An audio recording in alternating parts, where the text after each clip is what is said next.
damos bienvenida a Kirsten Francescon. Vamos a pedirle a Kirsten que nos corrige el pronunciamiento correcto de su apellido. Ella es economista, experta en medio ambiente, es coordinadora para América Latina de Mining Watch Canadá y estuvo presente en este encuentro minero que se realizó justamente el día en que empezaba el paro nacional de actividades aquí en Ecuador. Le damos la bienvenida a Kirsten. Ayúdenos, por favor, primero para pronunciar correctamente su nombre y apellido. Está muy bien. Muy buenos días, Gustavo. Gracias por la invitación. Kirsten Francescone, me llamo. Perfecto. Sí, está muy perfecto. Bien. Estamos allí correctamente. Kirsten, quisiéramos su relato, conocer qué es lo que se dio en Canadá entre el 13 y el 15 de junio, paralelamente con el inicio del paro nacional de actividades, en cuyo decálogo de pedidos por parte de la CONAIE, en el quinto punto está incluido el decreto 151 que tiene que ver con la actividad minera en Ecuador. ¿Cómo se dio este encuentro? ¿Qué novedades hubo? Sí, pues esta conferencia, como usted bien dijo, citando a Vía Minera, es una de las conferencias mineras más grandes que se realizan al nivel mundial, y esta conferencia se realiza pues todos los años. Lo que sucedió entre el 15 y el 17 es la primera vez que se retomó las actividades en persona, ya que durante los últimos 2 años por la pandemia no se realizó una conferencia en persona, sino virtual. Y curiosamente, o no curiosamente, el gobierno de Ecuador anuncia hace un par de semanas antes que se realiza la conferencia que van a hacer su Día Ecuador, ¿no? Que es algo que suele hacer el gobierno, pero este año sí era un poco más, como diría, o sea, armada, tenía mucho más, se notaba que había mucha más profesionalismo por detrás. Ellos trabajaron con una entidad que se llama Seminarium, que es el que coordinó todo el día. Realizaron presentaciones, como usted dijo, de parte del Ministerio de Minería, de parte del Ministerio de Medio Ambiente, de Comercio. La Cámara de Comercio Canadá-Ecuador también estuvo presente, la embajadora de Canadá y toda la gama de empresas mineras que actualmente tienen proyectos en exploración o prospección en Ecuador. En la mañana se dijo muchas cosas muy importantes y preocupantes a la vez. La sala se llenó con aproximadamente 500 personas, se rebalsó, de hecho había mucha más gente afuera, esperando donde las puertas abiertas, porque no entraba toda la gente en la sala. Que también es muy preocupante, ¿no es cierto? El interés que obviamente genera este evento para los inversores. Y ahí se habló de un par de cosas que creo que son muy importantes al nivel nacional y también al nivel cuenca, ¿no? Para mí, pues fue un shock escuchar las palabras y a la vez saber de que CONAIE había lanzado el paro nacional. Porque ahí se dijo con mucha claridad, por un lado, de que el catastro minero se iba a reabrir hasta el fin de año, que eso era una certeza, ¿no? O sea, el remate va a seguir con las nuevas concesiones que justamente CONAIE en ese día está poniéndose firme y fuerte en su contra. Por otro lado, se anunció que desde la aprobación del decreto 151, también punto en el plataforma de CONAIE, que este proceso ayudó según las palabras del representante del Ministerio de Medio Ambiente y Energía, es que se lograron ellos regularizar y acelerar los procesos de otorgamiento de las licencias ambientales. Se dijo que ellos lograron, y ahí se celebró, con los tiempos, minimizar los tiempos del otorgamiento de las licencias de 15 meses a 2 meses, que es algo sumamente preocupante porque sabemos que a pesar de tener los 15 meses se tuvo muchos problemas, ¿no es cierto?, en Ecuador con estas licencias, sobre todo ambientales, muchas irregularidades, mucha incapacidad de parte de las autoridades de poder controlar a los aspectos ambientales. Y entonces para una organización como nuestra, escuchar de que se llevó ese proceso a reducirlo a 2 meses, O sea, prácticamente un ejercicio donde los funcionarios creen en todo lo que se dice en la empresa. Es sumamente preocupante para los proyectos que están en curso y para cualquier nuevo proyecto que se pueda realizar de aquí adelante, ¿no? Se notó una especie de celebración adentro de estos logros que pues vienen de la mano, obviamente empezado con el gobierno de Correa, ¿no? Que empezó a entregar el país a las mineras y que ahora se está consolidando con las políticas de Lazo, que obviamente significaría una intensificación de la franja minera, una expansión hacia los territorios indígenas, hacia las comunidades rurales y obviamente con mucho mayor preocupación a lo que sí existe en términos de los impactos que estas actividades puedan generar debido al hecho de que el proceso de supuestamente controlar y evitar crímenes ambientales o evitar desastres ambientales se ha reducido tanto a un ejercicio de aprobación, ¿no? Se hizo en este foro alusiones directas al proyecto Loma Larga, proyecto Quimsacocha, ese es el nombre de la región natural, como usted lo conoce, aquí en la provincia de La Suay. El gobierno de Correa decidió etiquetarlo como Loma Larga y esa es la referencia más común que se hace ahora. ¿Qué referencias, si es que hubo algunas, dentro de este encuentro se hicieron a Loma Larga? Sí, después de que realizaron las presentaciones de parte de los funcionarios gobiernos del gobierno de Ecuador, arrancaron las presentaciones por proyecto. Ahí estuvo presente el señor Scott Campbell, que es el representante de Dundee en Cuenca. Dice el señor que actualmente vive en Cuenca, debe ser el gerente de operaciones en Cuenca de Loma Larga. Ese señor presentó los alcances, digamos, y el estatus del proyecto de Loma Larga. Como la ciudadanía cuencana sabe, el proceso de obtener el estudio de impacto ambiental ha sido un proceso súper largo, un proceso no transparente, un proceso ocultado de la luz pública a pesar de las muchas solicitudes que se han realizado de la sociedad civil para obtener este estudio, para poder entonces tener análisis propia de los resultados sobre una cuestión tan importante y tan vital como es el tema ambiental de este proyecto. Sin embargo, ya desde 2019, la empresa, tal como los funcionarios del Ministerio de Medio Ambiente, van negando las solicitudes de la ciudadanía para obtener ese estudio tan importante. Supuestamente, según lo que todos nosotros pensamos, ese estudio todavía estaba en trámite, todavía estaba siendo revisada por funcionarios del gobierno.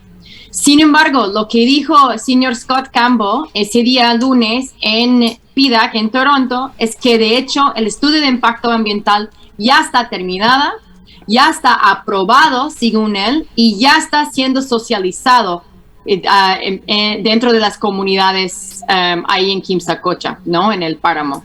Según él, nosotros no lo podemos probar porque muchas veces las empresas dicen cualquier cosa ya, pero no me parece raro, tampoco me parece falso esa posibilidad de que la empresa sí tiene en la mano ese estudio y sí supuestamente estará llevando a cabo estas mesas de socialización que supuestamente, según lo que regule, lo que determine la ley ecuatoriana, deberían de ser socializadas de forma pública para que todas y todas las personas que van a ser afectadas por este proyecto pueden tener su propio análisis y pueden tomar sus propias decisiones. Doctora, es algo súper preocupante.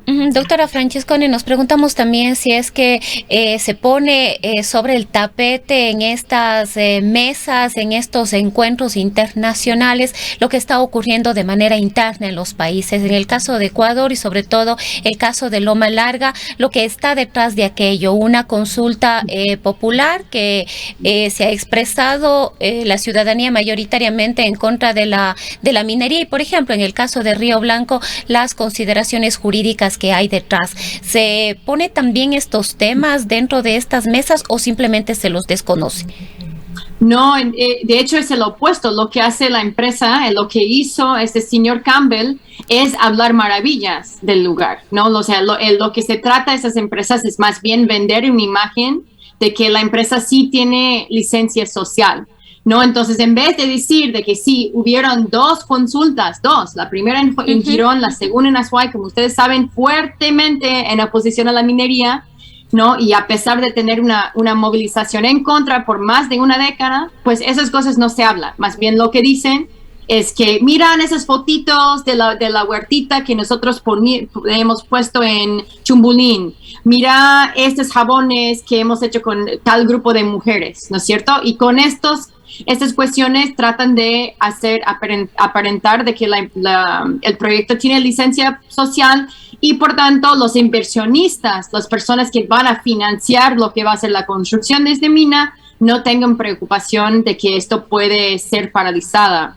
Lo que fue también novedoso, porque ya voy grabando en estas conferencias ya muchos años, por primera vez lo que se vio en la mesa afuera de donde uno entraba al Día Ecuador, había puesto una mesa de cajitas bien bonitas y dentro de esas cajitas estaban un jaboncillo, una jarabe y una cremita, ahí con imágenes de los grupos de mujeres que supuestamente tienen acuerdo con la empresa Dundee, y entonces Dundee armó su cajita con Dundee Metals, un sticker bien grande, y ahí los jaboncillos y los estaban regalando a todas las personas. Y por primera vez he visto algo así, alguna cosa material, digamos, que supuestamente es más tangible como prueba de que todo está bien ahí en el proyecto Loma Larga, ¿no? Entonces fue bien chocante, ni siquiera entrar y escuchar, ya nos estaban vendiendo el charque, ¿no? Ya nos estaban diciendo, mira, ese proyecto tiene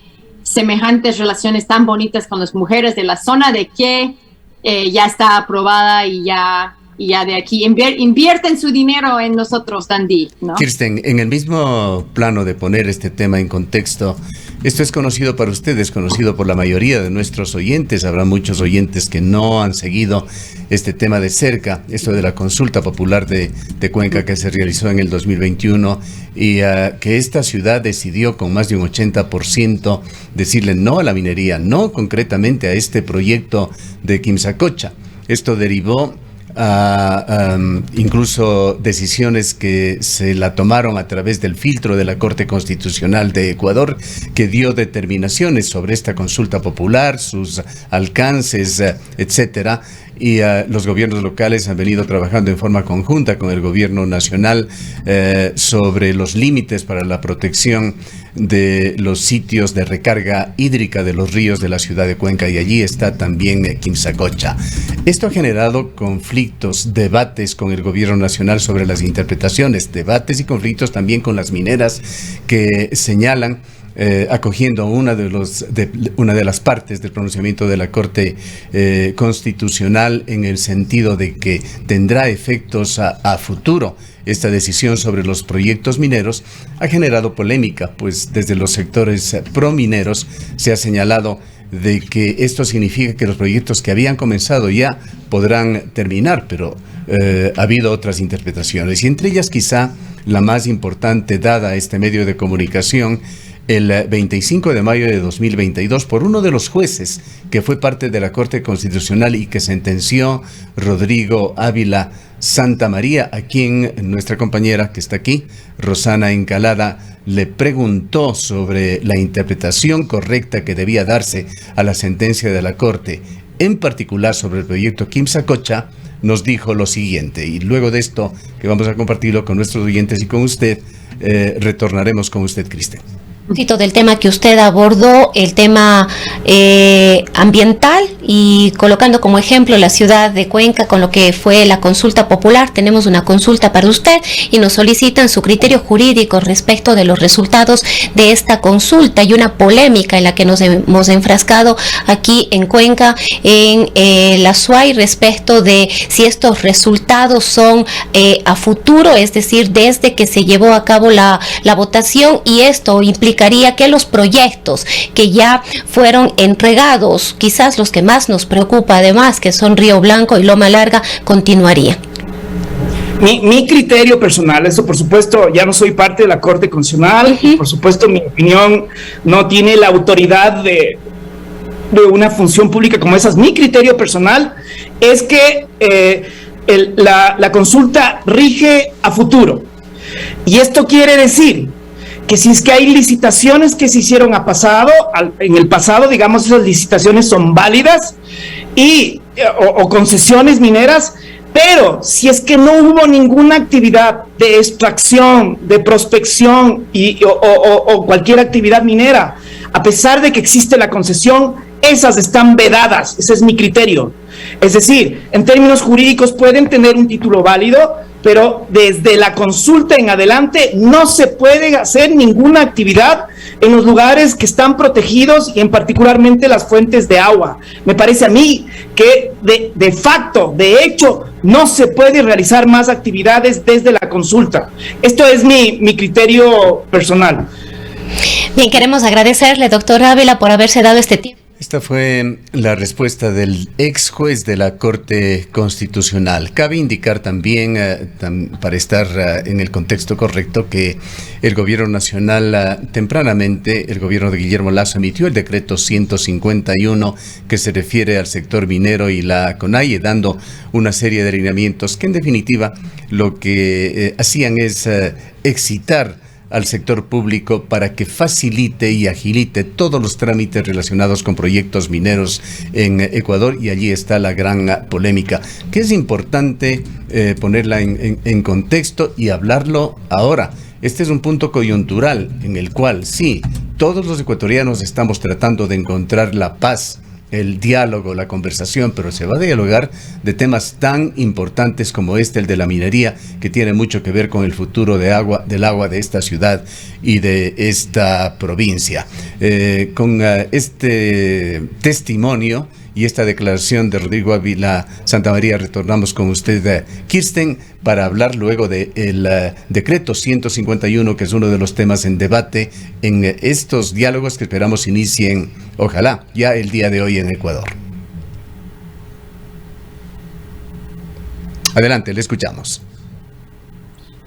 Sí, pues en principio mi reacción al juez es que tiene toda la razón. Nuestra interpretación también es esa, o sea, también le falta todavía a la empresa obtener su llamado licencia de explotación. O sea, la empresa no tiene esa licencia, es un proceso de aplicación, tiene que ser aprobada por el gobierno, no es una licencia que esta empresa tiene a la mano y por tanto la consulta y los resultados deben de aplicar desde el momento en que se hizo el plebiscito, se realizó el voto, hasta el futuro, ¿no? O sea, todo lo que viene después, es decir, la aprobación del estudio de impacto ambiental y lo que viene después, que va a ser el aprobar la licencia de explotación, tiene que ser considerado dentro de este contexto de la consulta, ¿no?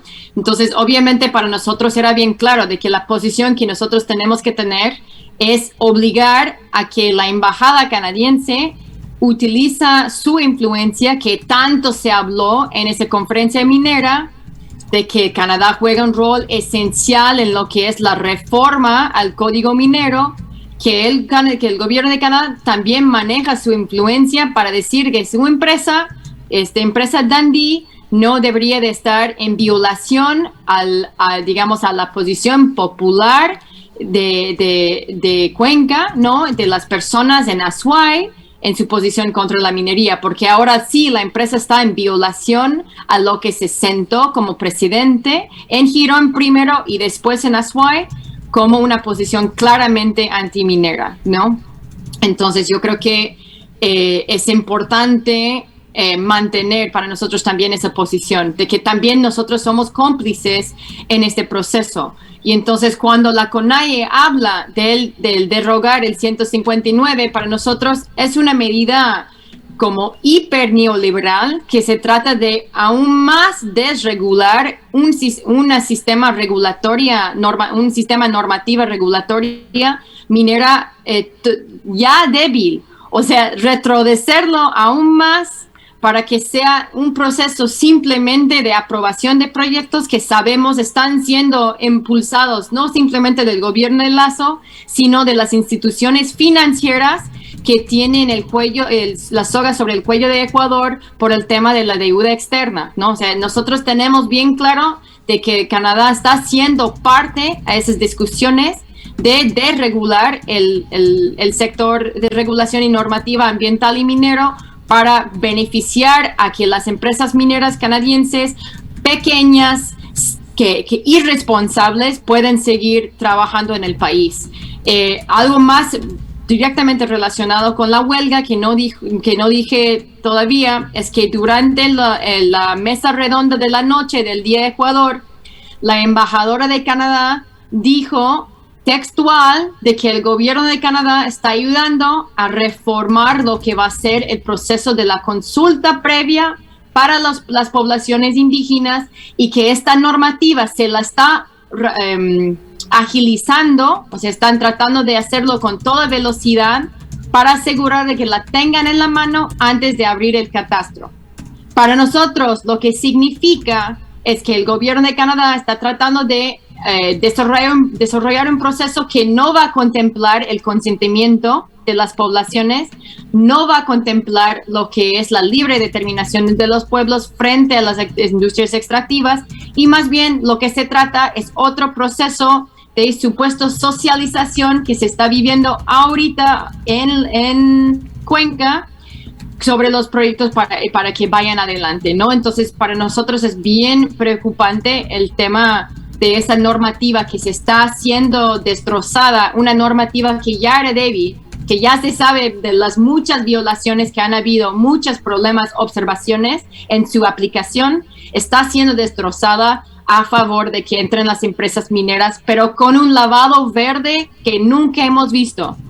Se habló mucho de Ecuador, país mega diverso, Ecuador, país con mucha agua, mucha flora, mucha fauna, y por tanto vamos a tener una minería sostenible. Nosotros como organización que tenemos más de casi 25 años de experiencia, no hay minería sostenible. Eso es una palabra que no existe. La minería saca recursos no renovables de un lugar y deja una huella y muchísimos desechos tóxicos para que las poblaciones tienen que preocuparse de su mantenimiento. No es una industria sostenible. En el tema de la coyuntura que está viviendo Ecuador con este paro nacional, el decreto 151, que es parte del 5º punto de la CONAIE, fue firmado por el presidente Guillermo Lasso el 5 de agosto del 2021. La Confederación de Nacionalidades Indígenas del Ecuador, CONAIE, propone que se derogue este decreto. Este decreto, en definitiva, contiene la política minera de nuestro país o del gobierno de Guillermo Lasso, el denominado Plan Minero. El gobierno había dicho, antes de que se rompiera el diálogo en esta reciente ocasión, que estaba dispuesto a reformarlo, pero no a derogarlo. Esto abrió, por supuesto, esperanza entre quienes han motivado la protesta y refiriéndolos particularmente a este 5º punto, que es muy importante para la provincia de la Azuay, en que podría haber una flexibilidad del gobierno, una sensibilización, diríamos, con respecto a estos pedidos de la provincia de la Azuay, que hasta ahora de alguna manera han sido ignorados. Este decreto, el 151, también tiene un punto en el cual se reabre el catastro minero. Me parece que el decreto, no lo tengo a la mano en forma textual, pero señalaba en un plazo de 90 días que se abriría el catastro minero en Ecuador. Entendemos que esto, probablemente por dificultades técnicas, no se le ha hecho aún. Ha habido anuncios de que se harían para octubre, y entendemos que en este foro en Canadá, el ministro Vera Grunauer había dicho que estará listo para diciembre. Lo importante es entender de qué se trata el catastro minero. No sé si usted tiene claridad, siento un tema tan particular para Ecuador. Sí, o sea, al final el catastro minero, como se sabe, la gente que vive pues en las zonas que son afectadas, pues es un sistema de remate prácticamente, ¿no? Es un sistema que ya tiene la base mineralógico del país y que va vendiendo la posibilidad de que puede haber yacimientos mineros en ciertos lugares que son llamados estratégicos en términos de recursos mineralógicos, diríamos que no son que en muchas una base veces, de datos. Sí, exacto. Y ese base de datos también es como muy cuestionable porque al final no es que el país haya hecho un programa de exploración extensiva para saber realmente dónde hay o no estos minerales. Muchas veces lo que fomenta la apertura de esos catastros es un proceso de especulación, es decir, vienen muchísimas empresas pequeñas con muy poco capital y vienen a meter mano en las comunidades y crear tensiones, crear problemas sin realizar ninguna perforación o sacar un gramo de metal o mineral, ¿no? O sea, al final lo que va a ocurrir en primer paso es eso, es destrozar el tejido social, generar expectativas no realistas sobre un futuro económico, supuestamente de un oro que existe, cuando en realidad todas las pruebas que se hayan realizado no tienden a eso, ¿no? Además, hay una razón de por qué Ecuador no es ahora un país minero. Esa razón es porque es un país que tiene una geografía complicada, que tiene mucha lluvia, que todas esas condiciones geográficas son sumamente difíciles para que una minera se instale y provoca que hay más riesgo de cualquier desastre ambiental, ¿no? O sea, no es fácil instalar una empresa minera en Ecuador y por tanto nosotros decimos que es mejor que se quede por debajo del suelo y que se nunca les vuelve a sacar. En el caso de Loma Larga, nosotros no decimos que es una mina de oro y cobre, es una mina de arsénico que tiene biproductos de oro y cobre. Esa mina es una mina de arsénico. Y si le sacamos de ese arsénico, de su protección, que ahorita está siendo protegido, nosotros si vivimos y tomamos el agua de la zona, no estamos siendo afectados por una contaminación de arsénico. En cambio, si abrimos ese espacio, si abrimos esa mina y permitimos que pueda correr ese arsénico, va a correr. El arsénico es un metal que se mueve por todo lado, es súper fácil para que esto se vaya contaminando a los sistemas de agua y es súper difícil mantenerlo ya cuando lo abres, ¿no? Nosotros en Canadá tenemos un ejemplo de una mina de oro con mucho arsénico que fue explotado durante 2 décadas y ahora nos cuesta al pueblo $8,000 millones para mantener a que no salga el arsénico. No estoy hablando de una remediación, no hay posible remediación en este caso, es puramente poner un candado sobre la mina para que no puede estar saliendo el arsénico y seguir contaminando las aguas abajo. Bueno, nuevamente, entonces, si empezamos con esa mina en Loma Larga, va a ser la realidad. Tratando de establecer el contexto sobre la importancia de lo que se está viviendo y decidiendo en estos días, Kristen, cabe recordar que el catastro minero se lo cerró en el año 2017 en la presidencia de Lenín Moreno, por presiones de carácter social, por los graves problemas que se empezaron a dar ya, a evidenciar en esa época con respecto a la minería. Se habían detenido las concesiones en ese momento hasta que se cumplan con requisitos más estrictos en cuanto a esta generosidad que se había exhibido en el gobierno anterior de Rafael Correa de entregar concesiones en un enorme sector del país. Son enormes áreas del país que se encuentran bajo concesiones para las mineras. Esto del cierre del catastro, al no estar vigente el catastro minero, lo que no permitía era graficar, definir estos nuevos polígonos mineros, tampoco otorgar nuevos derechos mineros, por tanto inscribir tampoco inscribir nuevas concesiones. Pero con la apertura del catastro minero ocurrirá todo lo contrario, es decir, habrá una apertura y nuevamente podrá entregarse territorios en el Ecuador, además de que se catalizarán muchos proyectos que se han visto también impedidos de continuar por este tema del cierre del catastro minero. Esto es algo muy importante que tendrá que definirse dentro de los diálogos que se den en estos días entre el gobierno y las comunidades, sus representantes que esperan encuentros en esta semana para poner punto final al paro. Vamos a dejarte con cualquier otro comentario. No sé si Rosana tiene alguna inquietud adicional sobre este tema. Sí, quería conocer cuáles son las expectativas o quizá las acciones desde fuera respecto de la situación que atraviesa en este momento el país, teniendo en cuenta que uno de los temas que está dentro de las demandas de la CONAIE tiene que ver precisamente con el tema minero, con la exigencia de la derogatoria de estos decretos, el 95 y el 151, todavía a la espera de una respuesta gubernamental. Sí, pues yo creo que lo más terrible, digamos, la situación más terrible sobre la situación que se está viviendo en Ecuador ahora es el bloqueo mediático que se vive desde afuera, ¿no?